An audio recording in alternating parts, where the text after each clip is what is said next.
Emergency room. We need you now. Malik Komarov didn't answer at first because the voice on the line didn't sound afraid of him. It sounded afraid for someone else.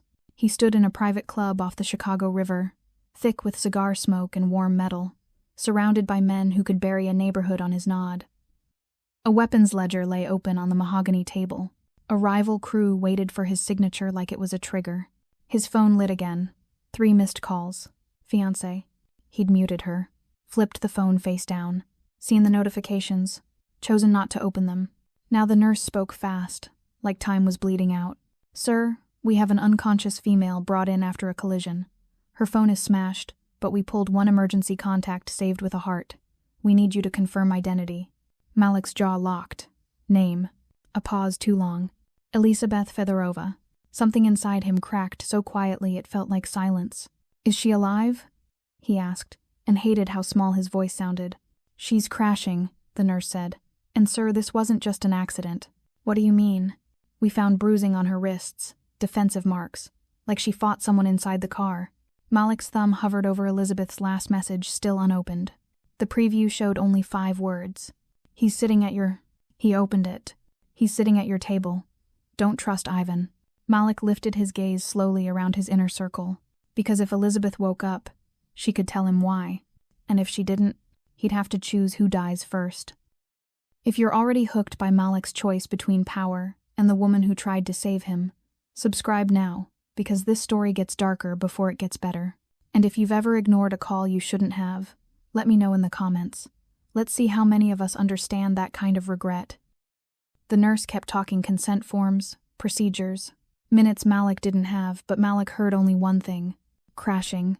He ended the call without saying goodbye. The club tried to keep breathing. Papers slid, glass clinked. A man cleared his throat like business could smother panic. Boss, someone began carefully. We're close to closing this. Malik's stare shut him down. His phone lay on the table now, screen glowing with her message like a brand. Don't trust even. He looked at the faces around him, men who'd eaten at his table, bled in his wars, sworn loyalty in rooms that smelled like incense and gun oil. One of them was the reason Elizabeth was in an ER, and Malik, king of this room, had muted the only person trying to save him from it. His security chief, Ravel, stepped close, eyes scanning Malik's expression the way men read weather before a storm. Boss, talk to me. Malik didn't blink. Get the cars. Ravel hesitated. We should move together. The crew were meeting. The crew can wait, Malik said, voice flat with something that wasn't calm. Elizabeth can't. A flicker moved across the table. Fear, respect, calculation. Malik hated them all for seeing weakness and not knowing it was guilt that had teeth. He shoved his phone into Ravel's chest. Clear routes. Pull traffic cams. If I get stuck at a light, I'll burn this city down just to keep moving. Ravel glanced at the message, then up again. Ivan. Which Ivan? Malik's jaw tightened. That's what I'm going to find out. Outside, the rain stitched the streets into black glass. Malik reached his car and threw the driver's door open himself. Boss, the driver protested. Malik slid behind the wheel. Out. As he pulled away, his phone buzzed unknown number. A single line. She warned you. You still ignored her. Malik's hands tightened on the wheel until the tattoos on his knuckles twisted like restraints. Because now he wasn't just racing to a hospital. He was racing toward the moment Elizabeth would open her eyes and either forgive him or die before she could. Chicago turned into a tunnel of wet neon and brake lights. Malik drove like the city owed him a second chance. He cut between lanes, tires hissing on rain-slick asphalt, wipers whipping uselessly at the storm. Horns screamed behind him. Headlights flared in protest. Malik didn't flinch. The world could hate him later. His dashboard painted his hands in cold light. Fiancée. Her contact name sat there like a blade turned inward. He remembered her laugh when she saved it like that, like love was simple, like a heart could protect a name from the world Malik lived in. He ran a red light. A truck swerved. Someone shouted. Malik didn't even look.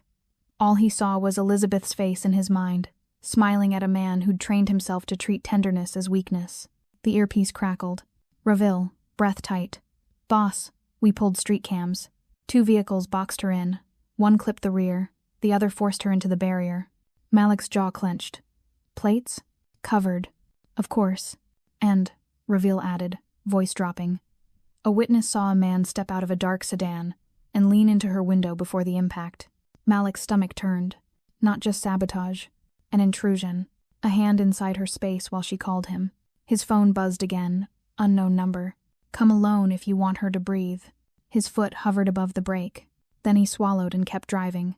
If it was a trap, he'd rather die moving than live obeying. Ahead, the hospital's white lights rose through the rain like judgment, and Malik realized the cruelest part wasn't the trap. It was that the trap depended on something he'd already proven true. When it mattered most, he didn't answer her. The hospital smelled like disinfectant and panic disguised as order. Malik slammed the car to the curb and stormed through the sliding doors, rain dripping off his coat, anger and guilt dripping off him worse. Fluorescent light, clipboards, people moving like paper could stop blood. 2 security guards stepped in front of him. "Sir, visiting. Elizabeth Fedorova," Malik said. "Trauma. Are you family?" the older guard asked, eyes scanning Malik's tattoos like they were weapons. "ID? I'm her fiancée." The word landed wrong in Malik's mouth. Too soft. Too small. "Then you're not authorized," the guard said. "Next of kin only. Husband. Parents. Policy." Policy. Malik almost laughed. He'd bought judges. Broken rivals. Ordered deaths with a whisper. Here, he was just a man with the wrong kind of past, trying to reach the only person who ever asked him to be human. A nurse hurried past, and Malik caught the word crashing before it vanished behind a door. His chest caved. "She's crashing while you argue." "My people are arriving," Malik said, low. "Let me through and you won't have a scene." The guard's hand hovered near his radio. "Sir, step back." Malik's phone buzzed. Unknown number. "Good boy. Stay outside." Malik stared at the message, then at the locked doors, then at the guard who had no idea he was standing between Malik and the only thing Malik couldn't replace. He made his choice. He stepped back once, just enough to make them relax. Then drove forward, shoulder first. The older guard hit the wall. The younger reached for his radio. Malik trapped the wrist in twisted pain. A yelp. The radio clattering. Alarms chirped deeper inside. Malik shoved through the doors into the corridor, breathing hard, soaked, unstoppable. And at the far end, a man in scrubs stepped out from a side hall, clipboard in hand, eyes calm. He watched Malik like he'd been expecting him. Then he smiled. Not like a doctor. Like a doorman. And Malik understood, too late, that someone had been waiting for him to force his way inside. The man in scrubs didn't move. He held the clipboard to his chest like a shield and spoke softly, almost kindly. "Mr. Komarov, you're making this difficult." Malik's pulse hammered in his throat. "Where is she?" The man's smile barely shifted. "Trauma, then ICU, room 12. A charge nurse arrived, older, sharp-eyed, unimpressed by menace. She took in Malik's wet coat, the limping guards behind him, the man in scrubs standing too comfortably near restricted doors. "Who are you?" she demanded. "Fiancée," Malik said, and hated how powerless it sounded. "You can't." "I don't care," Malik cut in. "Tell me she's alive." The nurse hesitated, and that hesitation was the worst violence Malik had ever felt. "She's stabilized for the moment," she said finally, but she came in with personal effects. She led him to a counter, a clear bag weighted with Fedorova in black marker. Inside, a shattered smartphone, screen spiderwebbed, edges bent like it had been crushed in a fist. Malik's stomach turned as he pictured it, her hands shaking, calling him, and then someone close enough to destroy the phone while she was still inside the car. He pressed the power button. Nothing. He tried again. A dim glow flickered, stubborn as a dying ember. One notification sat there like a confession. Unsent draft. Malik tapped it. The words appeared slowly, like the phone was dying while it told the truth. "Don't trust Ivan. He has access. He's coming for you tonight." Malik's breath stopped. Access. Not just to a table. To doors. To systems. To places. Malik never controlled. He looked up. The man in scrubs was gone. No footsteps. No apology. Just an empty hall and the certainty that the fake staffer had watched him read it. Reville's voice hit his earpiece. "Boss, someone just pinged a staff keycard near ICU. Not hospital security. It's moving like it knows where it's going." Malik's eyes hardened.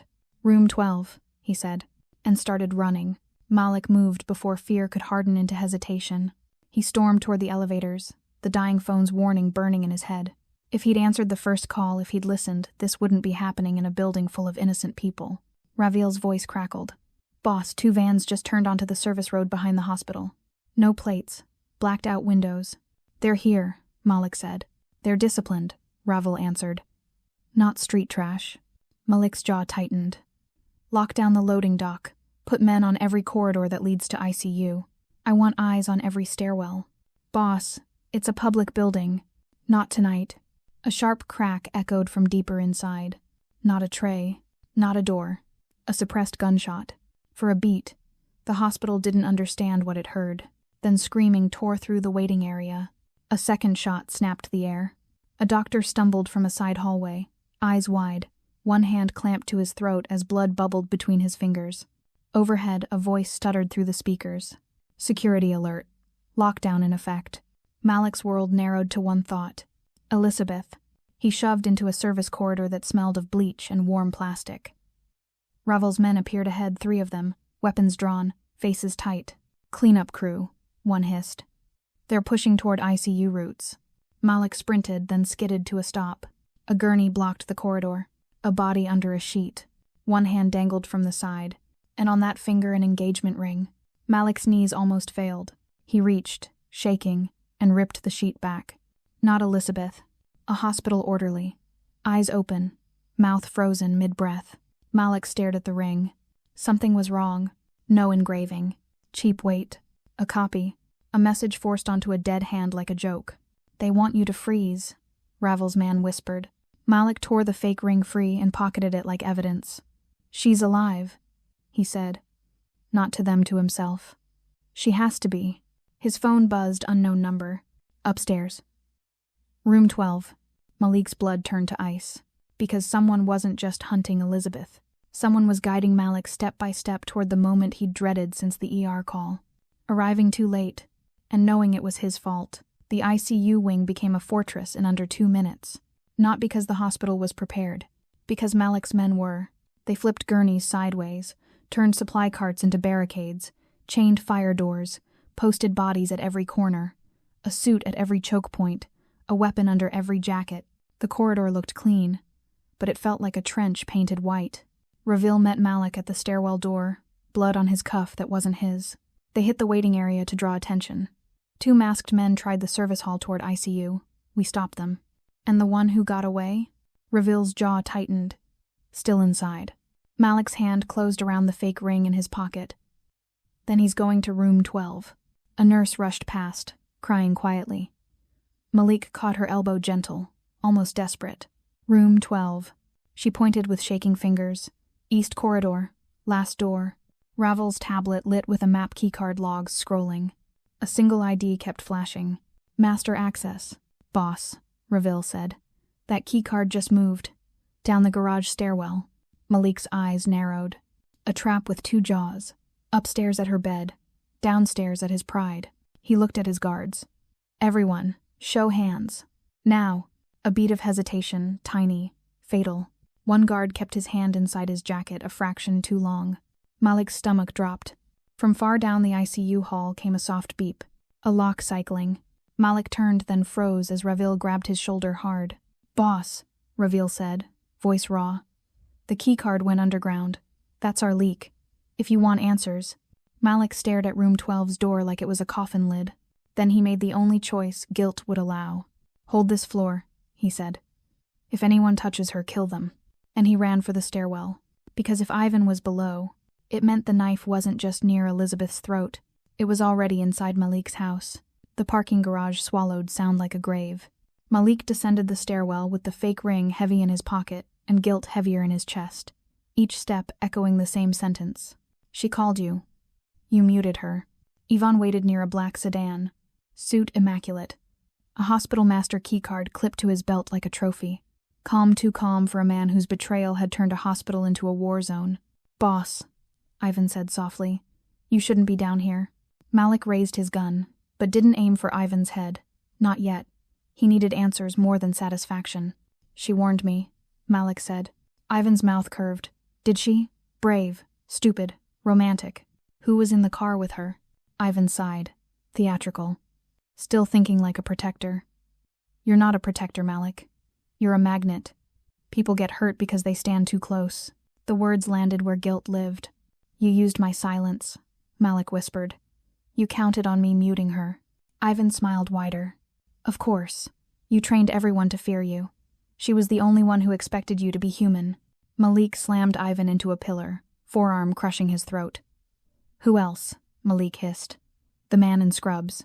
Ivan coughed, eyes watering, but the amusement didn't leave. Access, he rasped. That's all he is. Names. Ivan's gaze flicked upward, toward the ICU floors. You're running out of time. While you hold me, someone else is opening doors. Malik's earpiece crackled reveal, voice shredded. Boss room 12. Door probed. We dropped 2. One slipped into the service hall. A burst of gunfire rattled faintly above. Reveal's voice broke. Movement near her bed. Malik's grip tightened, rage begging for release. But guilt held him still. Because if Malik killed Ivan now, Elizabeth might die upstairs while Malik chose revenge over her breath. Ivan, smiling through choking, whispered the final twist. She's not the only witness, boss. Malik froze. Tonight, Ivan rasped. You'll learn how many of your men were never yours. Malik left Ivan breathing on the concrete. Not mercy. A postponement. He ripped the master keycard from Ivan's belt and ran. Upstairs, the ICU corridor was chaos disguised as order nurses herded behind locked doors. Malik's men braced behind barricades, radios hissing in clipped bursts. Reveal met him with a cut across his cheek and murder in his eyes. They breached, Reveal said. One got away into the service hall. Room 12. Reveal nodded once. Now. Malik shoved into the room. Dim light, machines, green lines rising and falling like cruel jokes. Elizabeth lay pale beneath a thin blanket, bruises on her wrists, a cut at her lip, and on her finger still there the real ring, catching the monitor glow. Malik stepped closer until the beeping filled his skull. He reached for her hand and stopped inches away, terrified his touch would make her vanish. Liza, he whispered. I'm here. Her eyelids fluttered. Once, twice, then her eyes opened. For a heartbeat, she didn't know where she was. Then her gaze landed on Malik, and the look she gave him wasn't anger. It was hurt so deep it made guilt feel physical. You, she breathed. Malik swallowed hard. I muted you, he said, the confession cutting him open. 3 times. I thought it was nothing. I thought... She tightened her grip on his fingers, weak, but real. She pulled him closer by the only strength she had left. He's... she whispered. Not the only one. Malik went still. Elizabeth's eyes slid past Malik's shoulder to the doorway. A guard stood there, one Malik had trusted. One Malik had brought close because he believed loyalty could be measured. The guard's face was unreadable, but his hand was inside his jacket. Elizabeth's grip tightened, nails biting Malik's skin as if she could anchor him. Don't, she whispered. Let him touch me. Malik turned slowly. The guard met his eyes, and smiled small, satisfied like a man who believed the bed was already a grave. Then the guard's radio chirped once, a coded ping, and the heart monitor beside Elizabeth stuttered just for a second like someone had turned something down. Malik moved without hesitation. He closed the ICU door with a soft click that sounded louder than a gunshot. The room shrank into 4 walls. 1 hospital bed, 1 woman fighting for breath, and 1 traitor standing too close. Step away, Malik said, voice quiet. The guard didn't. Boss, he murmured. You're emotional. Malik crossed the space and slammed him into the wall, forearm pinning his throat. No shouting, no show. Just control reclaimed with the violence Malik should have used earlier before a car, before blood, before guilt.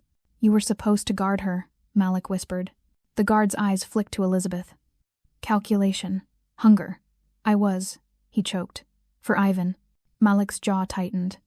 If she dies, you die slowly. He ripped the weapon free. Then the radio. Then the hidden injector taped inside the guard's sleeve, proof he'd been seconds from finishing what the crash started. Malik opened the door and tossed him into the hall where Ravel waited with 2 men already aiming. Take him, Malik said. No calls, no deals. The traitor was dragged away, kicking, promising revenge that sounded weak compared to guilt. Malik returned to Elizabeth like a man walking back into the ruin he caused. I muted you, Malik said again, softer this time, because the truth didn't get easier. I told myself it was business. I told myself I was keeping you safe. Elizabeth's eyes shimmered. And it still found me. Malik took her hand and pressed it to his chest. Then my world changes. Weeks later, snow fell clean outside his Lake Forest estate. But inside, everything had been rearranged. The mahogany desk was gone. The throne was gone. In its place, a smaller table by the window, 2 chairs, soft light, her medicine lined neatly beside water, and the flowers she actually liked. Guards still ringed the property. The Bratva still feared Malik's name even in America. But Malik spoke from a seat at Elizabeth's side, not above her, beside her. "They'll say you're weak," Elizabeth murmured one evening, watching the gates through the glass. Malik didn't look away from her. "Let them." A phone buzzed. Not Malik's. One of the guards outside glanced down too fast, then shifted his stance like nothing happened.